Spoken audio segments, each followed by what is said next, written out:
Hey guys, welcome to the Department of Bad Ideas, and today we're taking a look at the Grakata, my pride and joy, my baby, my favorite gun. Now, I've been using the Grakata since damage 1.0, and for some reason this gun, despite its insane burst damage and really high critical and status chance, everybody seems to think this is a very low tier and very weak gun.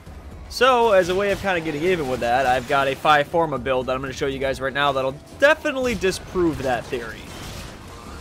Now, major disclaimer here.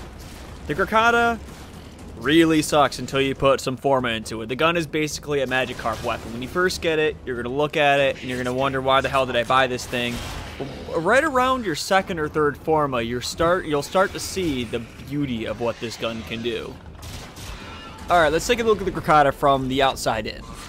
Now, for the pros of this gun, it's got a very high burst damage. It has extremely high crit chance and crit damage, and it has an extremely good status chance combined with a very high fire rate. Now, on the cons for this gun, the base damage isn't as high as weapons like, say, the Soma, which is the one that usually gets compared to. So, you're going to have to work with your elements a bit to get the damage output that you're looking for, but it is very much worth it. And on the other side of the cons, this gun has a bit of a kick. You have to exercise a lot of trigger discipline. You've got to get used to firing in 3 to 4 shot bursts, but it's really rewarding if you can do so. Alright, but enough of that. You guys want to see the build, so let's take a look at how the Uberkata is created. Alright, now as a piece of forewarning, in order to do this build, you need at least 5 Forma to get this set up correctly. So, you might want to go hit the void for a bit and pile up on some while you can. So in order to do this build, you're going to need to put in at least 5 V slots into this build. That'll take care of your core damage, your critical mods, as well as heavy caliber. And if you do want to put a 6 slot in, if you want to future-proof the weapon for later mods, I would suggest putting a D slot in for Hammer Shot, because Hammer Shot is just that important of a mod to this build. Now, for the mods that you need to be loading up this build with, you need to have Split Chamber, Serration, Heavy Caliber for your base damage, Point Strike, and Vital Sense for your critical chance of damage. And most importantly, you need to have Hammer Shot for this build. Hammer Shot is a massive boost to your crit damage. It adds a ton of status chance to this weapon and really makes this weapon function as well as it does. Now, for the last 2 slots that you have available, those are going to be element slots. Those you have all the options in the world for, but I have a few specific types of damage that I personally recommend. Now, the first one that I would recommend is a double poison build, where you run both Infected Clip and Malignant Force together.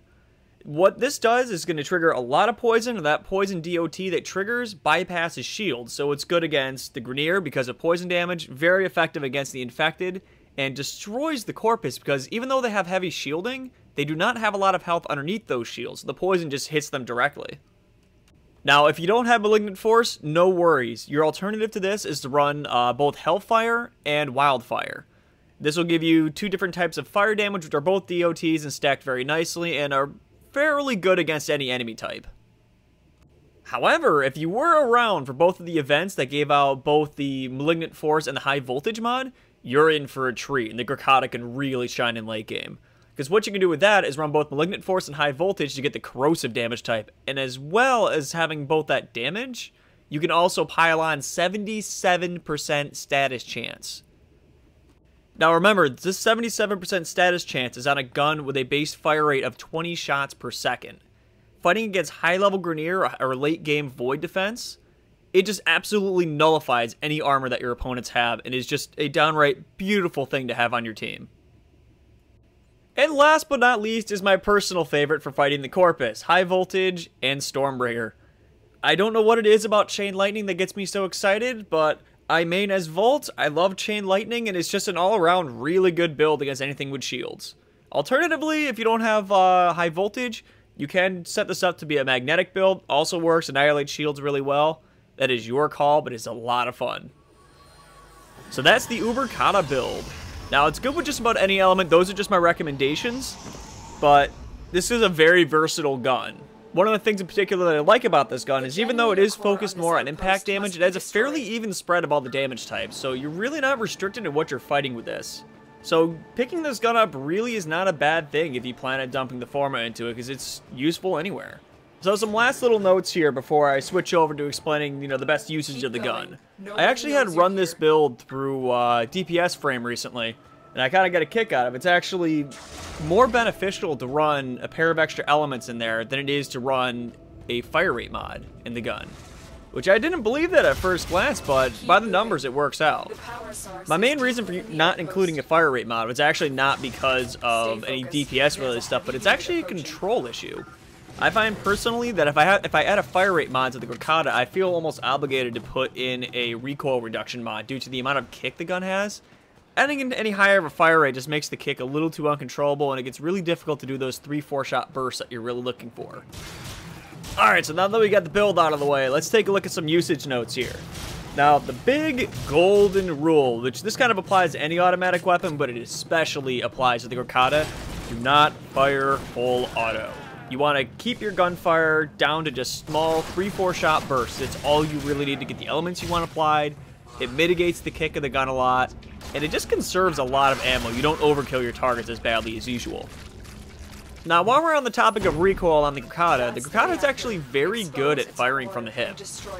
It'll take a little bit of practice to get used to doing it, as your controls are way more sensitive when you're basically hip firing, but the kick is very, very small and extremely manageable when you're firing from that point. Now, this gun is also a very accurate gun at range if you're not running heavy caliber. This build, however, really needs that extra base damage, so I'd recommend keeping your combat down to mid to close range. The gun fires out a high enough volume of bullets where it really isn't too big of a deal if your target's at range, but it might take you an extra burst or two to nail your target. So that's the Uberkata right there. I'm hoping this gets a few of you guys to try out the Grakata every once in a while. It's only Master Rank 2, so go nuts picking it up. Just about anybody can use it.